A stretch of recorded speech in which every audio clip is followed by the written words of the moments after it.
Yeah, so speaking about the fight and even leading up to it a little bit, you were booked against Seo Ko, if I'm not mistaken, that's the name of him. Pulled Yeah. out due to a rib injury. How far removed from the date of the fight did he pull out due to rib injury? Because it seemed like you were without an opponent for at least like a week and a half to 2 weeks. Was it longer or than that you were without an opponent? I'll say around the 2-week mark, I found out, and then, like, 4 days after that, they sent me, Harrell, and they was like, "We're still looking for somebody on contract.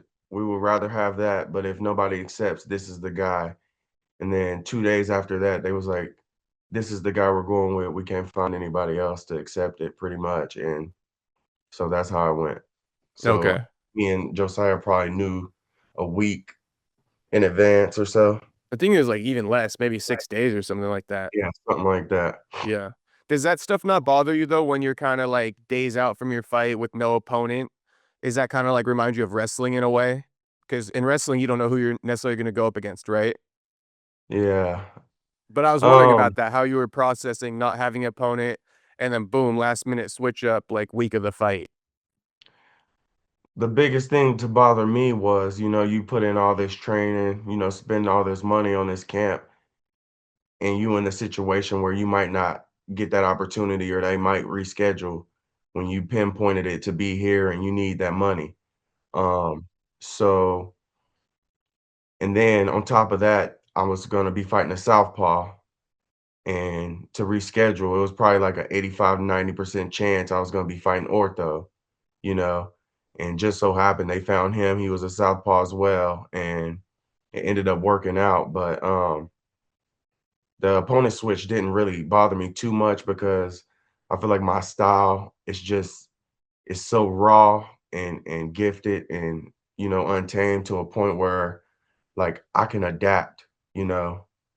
And I always got that wrestling button that I can push to shut down and neutralize a whole bunch of bullshit. So I wasn't too worried about anybody, whoever it would have been, even a top tip 15 opponent. I don't see any of them, you know, making me putting me in a position where, oh shit, going into the third round is 1-1.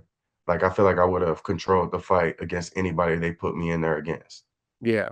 So you're more so just stressing about like, am I going to be able to fight on this date and shit versus like stressing Yes. about who you're going to be fighting per se. Yes, yes, Yeah. like, this is my date, I want this date, like, I'm trained, I mean, I need we this all know bag. I right can't hand, delay it left another two hand, weeks. yeah, Yeah. yeah, I need this bag, like, I Yeah. want it. I feel This you. is my date, and switching that date would it just it the date pretty much was more so the problem than anything. Yeah, that's important. Do you like to have like what's your ideal training camp? Like a 6 week camp, a 4 week camp? Uh, around 6 to 8 weeks, I 6 to 8. prefer. Yeah, around in Okay. that but if I'm training and expecting shit, I mean, I could go anywhere from 2 to 8. Got you. So if they give you a notice like stay ready, you could take it on a shorter notice pretty Yeah. much. Oh, Yeah. yeah. Like, Okay. right now, like, Monday, I'll be back in the gym training, and any fallout at my welterweight and they need a replacement, I'm there to take that. Okay, bet. Like, yeah. All right. Well, we'll get into like your return and all that right now then, but I just want to break down the finish because you just said, your style is super raw. And almost like what I was explaining how you finished Josiah was like you freestyled it. Like it seemed Yeah. like you let Josiah, once he got in on that takedown attempt, you must have felt it somewhere along the lines and be like, all right, I'm gonna let him take me down. And I mean, people are calling it a Granby roll, but it's like a backwards Granby roll type thing you did. But the finish, in my opinion, was so freestyled, it was, like, crazy, and it added a lot of, like, shine to the finish. But if you Yeah. could break down the finish from your perspective, am I right about that? Did you kinda let him take you down once you felt he was in on the shot because you felt like you could throw him over you and shit and, like, all that? So, before the fight, my team was telling me, this dude is gonna wrestle you because your striking is so much more cleaner than his. Like, you're gonna frustrate him and he's gonna try to wrestle. And I was telling him this is the worst fucking thing he could do because wrestling is, mine. That's mine. Like against anybody I go out there with, that's mine. If that's your way to victory, you're in big fucking trouble. And the finish that he ended up getting, the first time he shot on me, I was defending. Like I was just trying to give him weight because wrestling, you getting up under all that weight and trying to finish, that's gonna get you tired more quicker than what you want to get. And so I was just trying to make him carry my weight in a sense. So that's why, like, when I do get takedowns, I'm getting them bitches and I'm getting through. Like, I'm not getting it and struggling or anything. I'll set up some shit and make it look effortless in a sense. And when he came in, he body locked me. He was squeezing and using all his strength. And I was like, oh, this dude's in trouble. So I just gave him my hips, gave him my body. And when he went to go take that turn, we kind of hit the ground. And it's kind of like, what the inside trip is Henry Cejudo does? Yeah, The So it was that without I didn't get the leg to hook in. So I just used my momentum to flip over instead of I having the see. leg hooked. And a lot of people don't know that how to do it, but wrestling, I mean, I did it so much and I'm an upper body wrestler. Um, it just came effortless. And soon as we hit the ground, I just used that momentum to flip over. And once I flipped over, it was all she wrote, man. Yeah. How did you kinda sense that, I mean, did you think you were gonna be able to knock him out from landing that ground and pound, or were you just trying to land a couple shots and, like, move to mount or something, and then you're like, "Oh, damn, he's out." Yeah, I was gonna so first thing that came to me was, "Oh shit," flipped on top and I'm hitting him.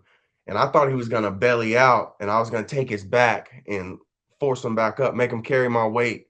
So then when he stood back up, he didn't have the energy to even hold his hands up. Like I wanted to fucking knock him out. I wanted another highlight knockout on my feet. Like He Preston initiated the Parsons. wrestling and so it went from there. But as I'm hitting him, like the first couple shots, I felt his body go limp and I feel the ref reaching in, and I didn't know if he was reaching in to feel his hands to see if he was still there or what, but that's why I kept hitting. And whenever he pushed me off the second time, he did it kind of aggressively, and I'm like, God damn. And now that I watched the tape back, it's like he was trying to stop me, but I mean, nothing really of it. He one or two shots that was extra, which I think people making it seem worse than what it was, but he's all right. Me and my team reached out to him. I've reached out to him. We've talked and, no bad blood. Okay, for sure. Yeah, I did see a lot of the fans getting on you, getting on the referee and stuff, but honestly, when I was watching it, I put no blame on you. I didn't even put that much blame on the ref, but you're saying in hindsight, the ref kinda went in for the stoppage and, like, he almost got, like, scared of you and he, like, backed off and he went back in or something? No, Like, like he when didn't wanna get hit you by know you?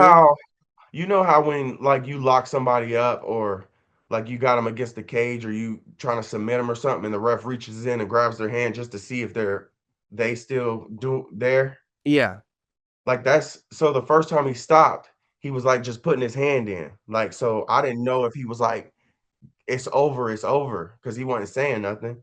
And then I guess he was putting his hand down in there to, say to like wave stop. you off, so to Yeah. speak. Yeah. And so but right before the fight, he came back there and was like, I know what kind of fighter you are. Don't stop until I get you off. Literally. Right before I walked out, he was saying this. And so whenever that happened and then he did put his hand on me, I'm thinking he's checking to see if the dude's all the way there. Cause a split second before he checked on uh he put his hand in, that's when I felt him go from using all that muscle and might to, oh shit, I'm stuck here. And then I just kept hitting. I hit like two more times, and that's when the ref got aggressive. And that's when after I'm walking around the cage and celebrating, he was like, next time, just stop a little earlier.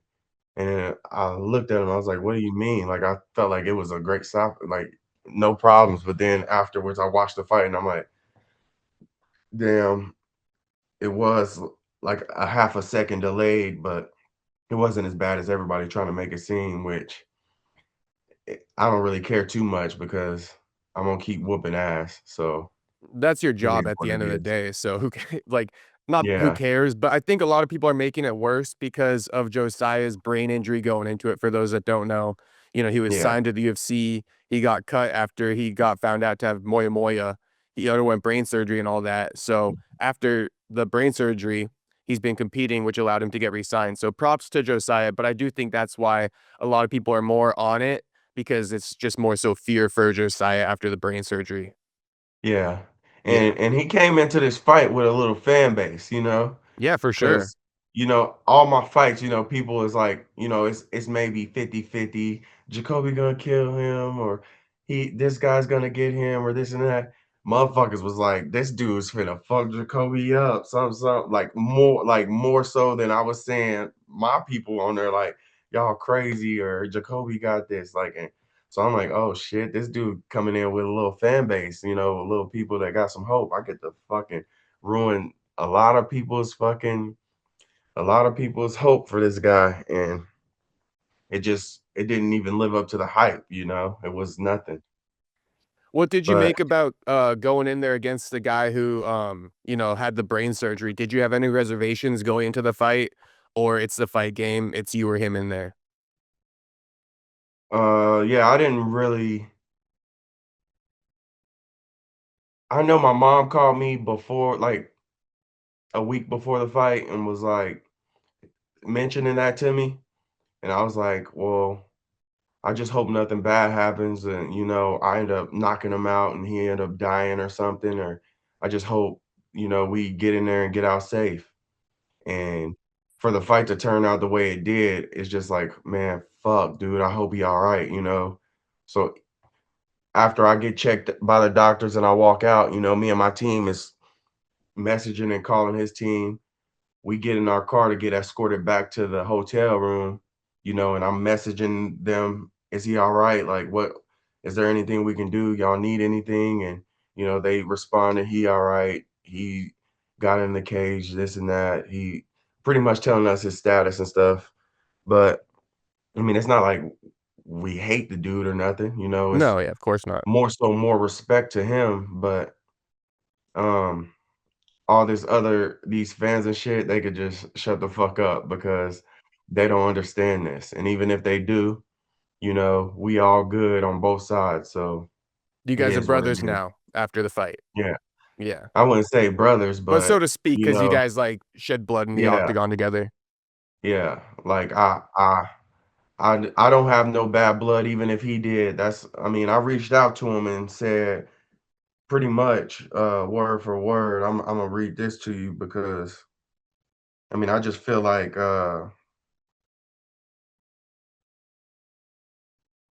you know, as violent as I am when I'm in there, uh, it's just business for me, and I'm just trying to take care of my family. But I just reached out to him. I was like, "Hey, man, this fight game is crazy, as we both know, and I just wanted to give my respect and gratitude for the opportunity, whether it matters to you or not. I'm sending prayers for health and a great future for you, brother." And he responded and all this and sent his gratitude and respect and shit, and so it's as much as we in there beating each other's head in, like we don't want each other to die. I just want my family taken care of. And now that that's over with, even if he responded disrespectfully, I know in my heart I made sure he was okay. And if he needed anything, I would have been there for him. So it is what it is. Got you. I would say too, don't get too down on yourself about the stoppage. Not that it seems like you are or anything, but why I'm saying that is, and the ref too telling you, hey, next time just like stop a little sooner is crazy work, because this is the same referee who let Bobby Green almost die in there against Jalen Turner. I don't know if a lot of people have brought that up to you. But Yeah. if you remember that knockout where Jalen Turner had Mhm. Bobby face down and Bobby ate like 12 extra strikes, that's the same Damn. referee from that too. So just letting Yeah. you know, homies, he got a little track history of being late to the stoppage. Yeah, for sure. That's Yeah. crazy. So coming up to you, it's like, homie, this is your second time. But anyway, Yeah.